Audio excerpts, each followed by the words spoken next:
Gestalt's Team and Cinder is a new Metroidvania being released by Metamorphosis Games as well as Fireshine Games on the publishing side. Its regular retail price is $20 and I'm here to give you my review of it. So first I'm going to tell you what it is and then I'm going to give you some pros and some cons so you can come to your own conclusions. Thank you very much to the developers for the review access. I'm Mug Thief, let's get into it. So to start off, this is a Metroidvania but very much by way of something like Megaman ZX. It has a strong emphasis on melee combat and a little bit of range combat. I think that's its biggest unique characteristic, so we'll get into that in just a second. But it combines that with a little bit of Souls-like elements, which are becoming more and more common every day in every genre.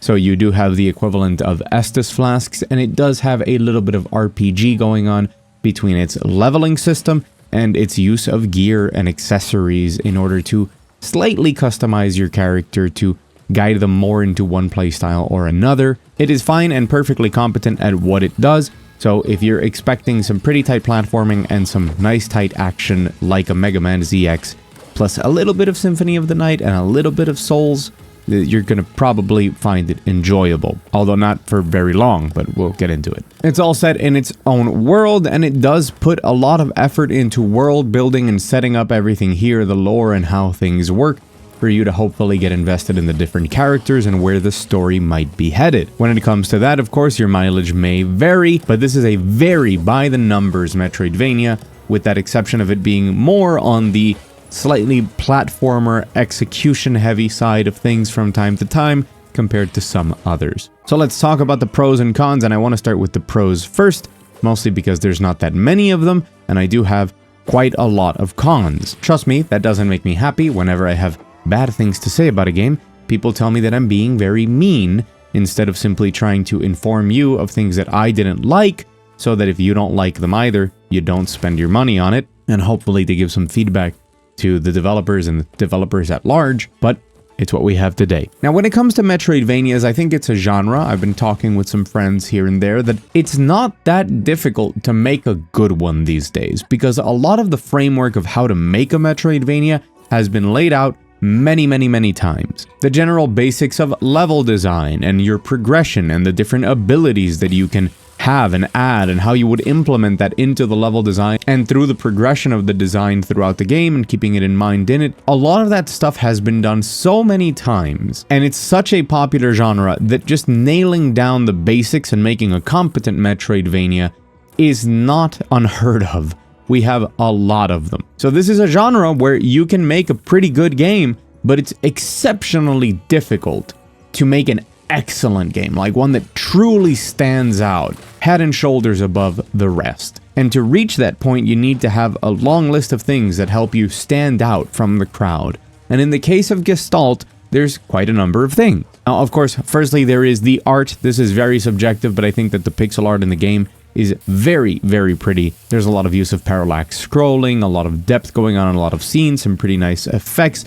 The animations, especially on the characters and the bosses, can look brilliant, and it has this steampunk, close to clockwork punk aesthetic that I really enjoy. Some of the designs here reminded me of Lies of P, although I'm sure that's coincidence, but that is very subjective. The part that I do think stands out objectively is the combat system. This has a lot of melee combos with a lot of different options and quite a bit of depth into its combat.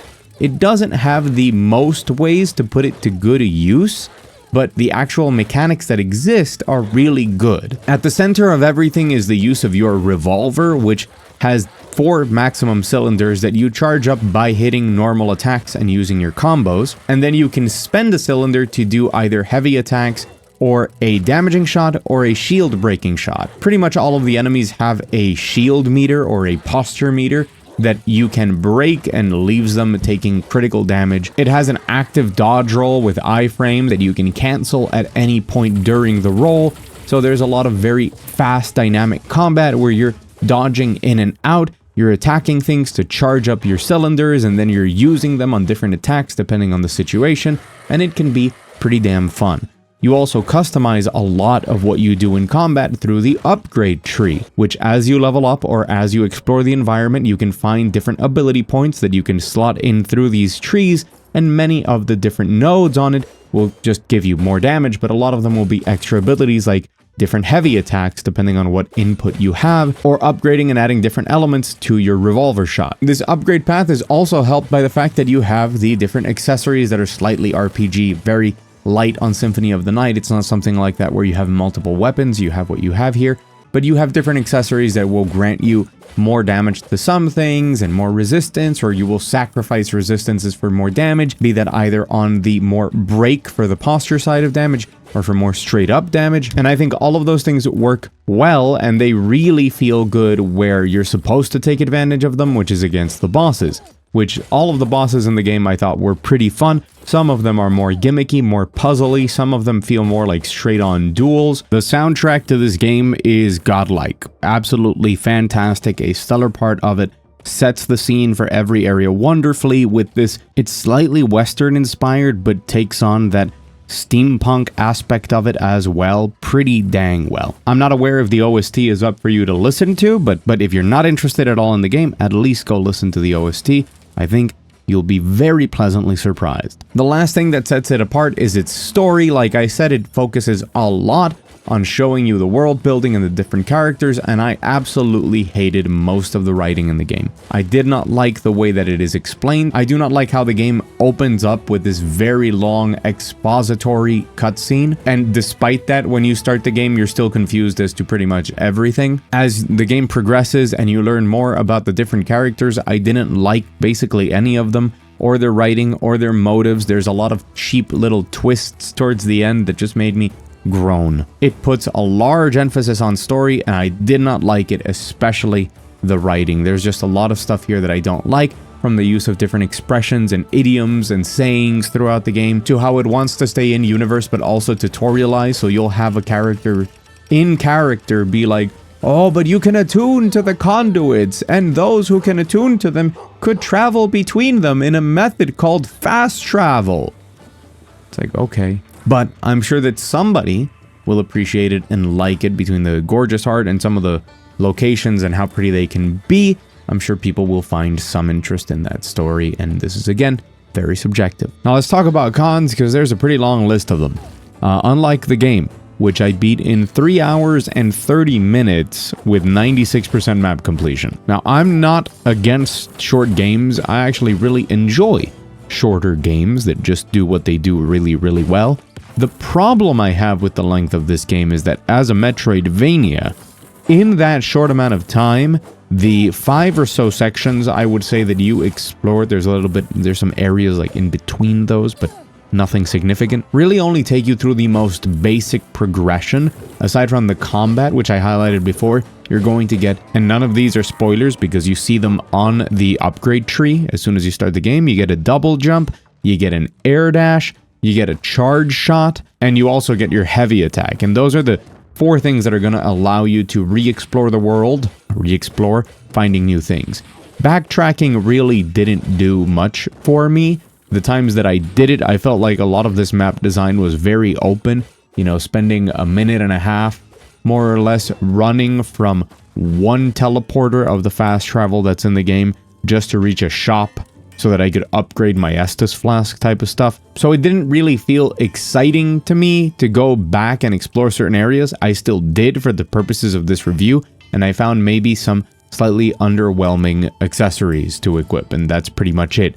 Don't expect big secret areas to find with additional power-ups or anything like that, which I think is a shame considering its more RPG tendencies. It could have had something cooler hidden there. The developers are saying that you can expect 10 to 12 hours if you want to get everything in the game, which I think is very, very generous considering that I was missing very few things at the end of my playthrough, and some of the things that I had I just refused to turn in because I didn't want to go through the hassle of teleporting to town and then running all the way in the other direction for like 4 minutes. The main town is really big, just to turn it in for an underwhelming reward. So the fact that it's short and doesn't do anything particularly interesting with its abilities beyond the combat side, which really only shines in the very few boss fights in the game, means that when you finish the game, you're thinking there has to be a twist, there has to be like a second half where all of the cool stuff is going to come in, right? Where the original ideas and the cooler ideas in the Metroidvania genre, be that within navigation or within combat or pitting me against better enemies and more bosses is going to come in, but it doesn't. It just sort of ends. And even that, and though I did enjoy the bosses pretty much, the difficulty is all over the place, and some of it is because of design. Generally speaking, if you're upgrading everything and you're hunting down a couple of ability points which aren't very much out of the way, they're very small puzzles within the areas to obtain extra ability points, and the bounty system where it simply a quest to eliminate X amount of enemies that are in that area anyways, so you pick them up and you just get more points. You're going to find yourself steamrolling most of the game, except a couple of platforming areas or instant death scenarios that are just very large jumps in difficulty. There's 2 moments in the game where I was like, what is this? Am I supposed to die here? Or that were just overly annoying, with everything else being not just easy, but easy in a way where you can just not engage with the game. You can just play to the most basic ability possible, and as long as you heal when you get low on HP, you can kind of just brute force most of the bosses and encounters. Instead, they'll be frustrating because some of these enemies are very annoying. While I could continue to praise what I think is the basic combat of your character Alethea in the game, all of the different moves you have and how they combo and their animations, the enemies are sometimes just annoying. I don't understand why there is an entire section of this game filled with very annoying flying enemies, the typical problem of Metroidvanias that don't have like a precise aiming mode or an auto lock-on, which are things that we've seen recently, things like Prince of Persia or Metroid Dread, that added a way of attacking with range that just automatically takes care of some of those annoying enemies, or finds engaging ways to incorporate them into the design. Just a lot of flying enemies that you have to carefully hit without getting hit by them by jumping up and timing stuff, at the same time that you're getting other 2 enemies that are shooting you with poison, that if you get hit by it, you have to use a consumable to get rid of that poison. Enemies that have such a short time between their attacks that even if you perfectly dodge, cancel your dodge after they finish their attack, and try to get 2 hits in, by the time you go for the 3rd hit of your 6 to 7 hit combo, they're already hitting you again and again and again. It's like this infuriating thing that I'm sure you're familiar with, of like an enemy that just goes, ha! And then you hit it, and they're like, ha!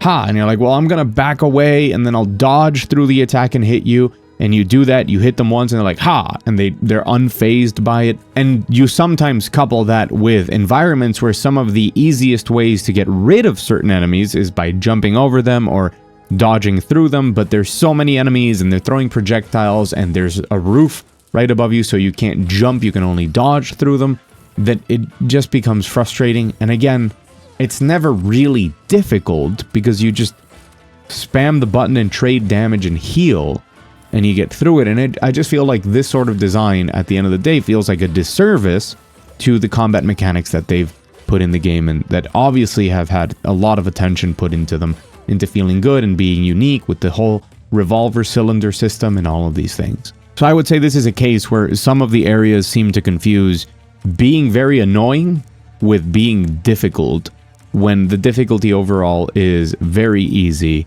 The map design can be tedious and definitely doesn't stand out as anything like incredible that'll blow your mind within the Metroidvania genre. So we're kind of only left with that combat that has those enemies that are sometimes very frustrating, and the boss fights are the places where the game like really kind of shines. So at the end of the day, Gestalt has all of these different influences, and it does mix a lot of them decently. That Megaman ZX style, a little bit of that Castlevania style, and then a very traditional Metroidvania on top of it.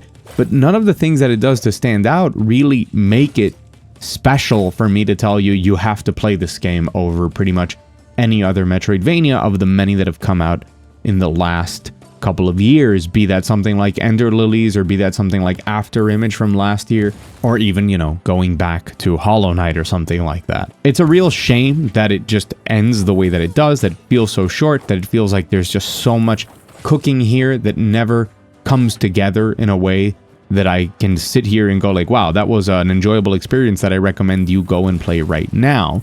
But it is a game that if you're a big fan of Metroidvanias and you like the aesthetic of what's going on here, if you think that this is a cool thing. It does tease a sequel, which I do feel like what they're teasing for the sequel should have been the second half of the game. But there's obviously a lot of artistic and combat design talent here. If we're evaluating this game less on all of the things I complained about a moment ago and more on the Megaman ZX style spectrum of kind of take it as a level instead of a Metroidvania, progress through these puzzles, platform through these things, take down a boss, I think all of that shows so much promise that I'm really hoping that this developer gets a shot at that sequel and that they go bigger and better, because I think that the combat system that's sitting at the center of this, if there were more creativity and better design to the maps and the way that you interact with them, cooler, more unique powers and abilities in that progression, and maybe something that takes more advantage of the RPG slant with gear, potentially having the ability to equip different weapons and having the weapons all have these combo systems or be this gorgeous as the one that's here when it comes to your animations and such, we could be seeing a game that's really, really worth paying attention to. Unfortunately, and I say that very honestly, I don't like it when I have to be negative on things, but I think that Gestalt is a game that doesn't stand out, but it is fun enough. It is pretty and it can be very satisfying within its very limited scope, that I would recommend probably on sale anywhere between $5 to $10 or maybe in a bundle as something that is worth those 4 hours of time. For me, the most important part when reviewing a game, even though price is very important to pretty much all of us, is if it's worth sinking the time into the game for the experience you get out of it. And I do think that the short 4-hour trip here is fun enough for an afternoon romp. You're not going to find anything incredibly creative. You're not going to find something that really wows you in any capacity. If you're looking for a Metroidvania like that, I would recommend something like Prince of Persia and The Lost Crown. For something more modern, obviously there's a whole legacy of Metroidvanias. Go play Symphony of the Night. But unfortunately, it is what it is, so I guess wait for a sale if you really want to give Gestalt, Steam, and Cinder a shot. I've been Mug Thief. Thank you so much for watching. Hope you enjoyed the video. Hope it was entertaining. For more of my opinions on news and reviews of the latest games, as well as my video essays and retrospectives, check out the channel, maybe even consider subscribing. An extra special thanks to my patrons up on the patron wall. And as always, I'll see you again very soon.